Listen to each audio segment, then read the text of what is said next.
경기 남부 지역들 같은 경우는 일자리, 그리고 주거시설, 그리고 또 교통망 호재도 있잖아요. 호재들이 되게 많아서 이 각각 지역별로 돈 되는 아파트가 어딘지, 우리가 내 집 마련을 하려면 어디다 해야 되는지. 많은 분들이 이제 어느 정도 이 바닥이다 이런 이제 생각들을 많이 하시는 것 같고,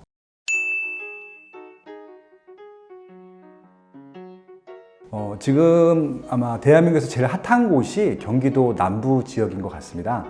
3월에요. 정부에서 국가 첨단 산업단지 15곳을 발표를 했는데 그 중에 하나가 용인시 남사읍이었었고요.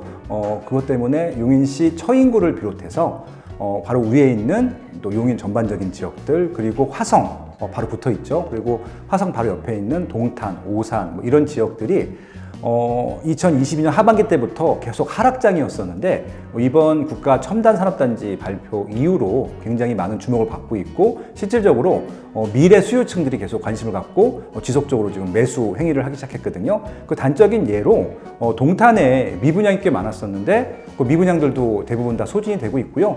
평택은 작년까지 미분양 관리적이었는데 최근에는 그 미분양분이 오히려 피가 붙어서 거래되는 행태들이 발생하고 있고요.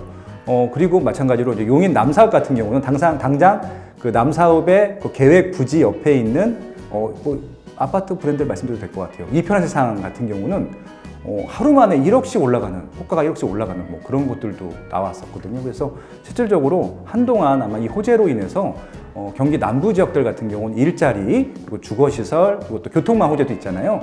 2024년도에 GTX-A가 개통이 됩니다. 그래서 이런 부분들 고려했을 때 아마 향후 1년, 2년 동안은 계속 이런 호재들이 집중되지 않을까. 그래서 저도 개인적으로 경기 남부 지역들을 굉장히 관심 있게 지켜보고 있습니다.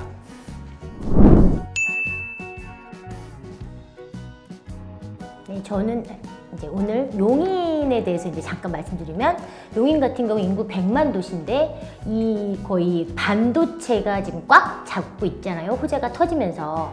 그럼 이 반도체 호재로 인해서 이 영향력이 파급 효과로 쫙 번지는 이 도시들을 중에서 사실 이 용인이 엄청 큰 도시란 말이죠. 북용인도 있고 남용인도 있고. 그런데 이 북쪽은 이 반도체보다는 사실은 GTX 호재로 이제 빵빵빵 터져서 요번에 이 12억이라는 엄청난 이 분양가도 받아준 이편의 세상 용인역 플랫폼 시티, 얘가 트리거 역할을 했기 때문에 이 일대에 지금 이제 공급이 없는 이 일대에 이 트리거 역할을 하는 얘가 이제 완판을 했기 때문에 요 이제 여파로 인해서 주변에 번져나갈 지역들을 우리가 내 집 마련을 하는데 조금 이제 지역 분석 해드릴 거고요. 그 다음에 이제 뭐 남쪽 용인으로 가면 이제 반도체 관련돼서 호재가 터짐으로 인해서 그쪽에 또 이제 새로운 요런 호재로 인해서 온기가 어디로 전해질지, 그 온기 전해지는 부분에 대해서 제가 설명을 드릴 거고요. 그 다음에 이제 평택하면 우리가 일단 여기도 삼성 반도체가 벌써 1공장, 6공장까지 공사를 다 하고 있는 상황에 너무너무 많은 호재가 있거든요. 뭐 이제 고덕국제 신도시도 있고, 지제역 SRT도 있고, 이쪽 안중 쪽으로 가거나 저 밑에 뭐 팽성 쪽으로 가면 우리 미군부대도 있고. 그래서 평택이 엄청 큰 도시인데 이 도시 곳곳마다 다 이제 이 산업단지도 많고 호재들이 되게 많아서 이 각각 지역별로 돈 되는 아파트가 어딘지, 우리가 내 집 마련을 하려면 어디다 해야 되는지, 이런 부분을 제가 말씀을 드릴 거고요. 그 다음 뭐 화성도 요번에 마찬가지로 반도체 영향으로 인해서 어떻게 보면 용인 그 삼성이 300조 투자한다는 용인 반도체에 가장 가까운 데가 이 화성 동탄이거든요.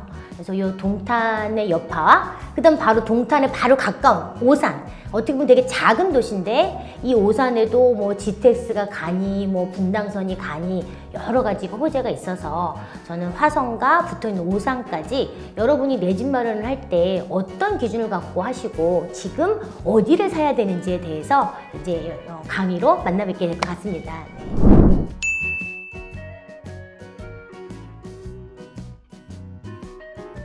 현재 전국적으로 진행되는 아파트 경매 건수는 약 2,200여 건이 넘습니다.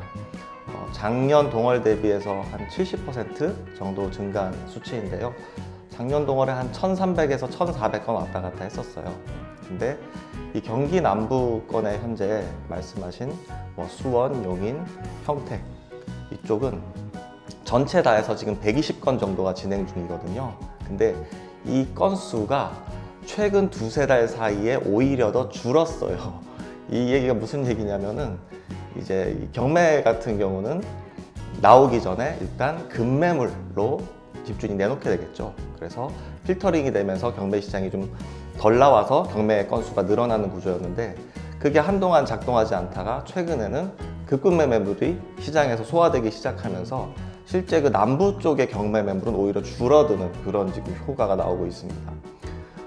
이 말을 반대로 해보면 이제 많은 분들이 이제 어느 정도 이 바닥이다 이런 이제 생각들을 많이 하시는 것 같고 또 특례 보금자리론이라든지 이런 이슈 때문에 특히 이제 9억 이하 아파트들에 대해서 입찰자들이 좀 많이 몰리는 추세예요. 요지는 일단 낙찰가율은 그렇게 떨어지거나 높아지지 않았어요. 근데 응찰자들은 많이 늘어났거든요. 특히 경기 남부 지역은. 인천 같은 경우는 평균 응찰자들이 10명이 채 안 돼요. 9.7명인가 그런데 경기 남부 쪽의 평균 응찰자율은 한 14.3인가 그럴 겁니다. 그래서 그만큼 경쟁이 치열함에도 불구하고 생각보다 낙찰은 그렇게 높게 되지 않고 있어요. 그래서 저는 지금이 기회라고 보고 있고요. 굳이 한 지역을 말씀드리자면 저 같은 경우는 한 두어 달 전에 용인 수지구에 있는 한 대형 아파트를 경매로 낙찰을 받았는데 물론 호가긴 하지만 현재 제가 당시에 낙찰받은 거 대비해서 벌써 한 3억 정도가 올랐거든요. 그래서 기회는 언제든지 있고요. 이런 이제 말씀들을 직접 오시면은 제가 낙찰받은 사례부터 해서 앞으로 어떤 매물들이 주로 나오게 되는지 낙찰가율 또 낙찰받을 수 있는 팁 이런 것들을 설명드리도록 하겠습니다. 네, 감사합니다.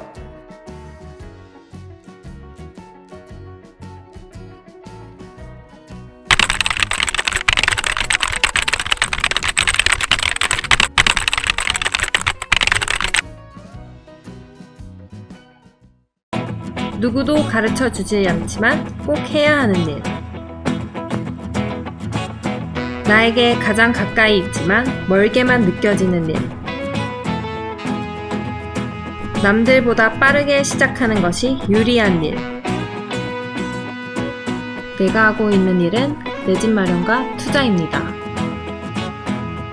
교통망, 상가, 입지, 세금, 청약. 나는 이 모든 일을 스마트 튜브 경제 아카데미에서 시작하고 있습니다. 스마트 튜브 경제 아카데미.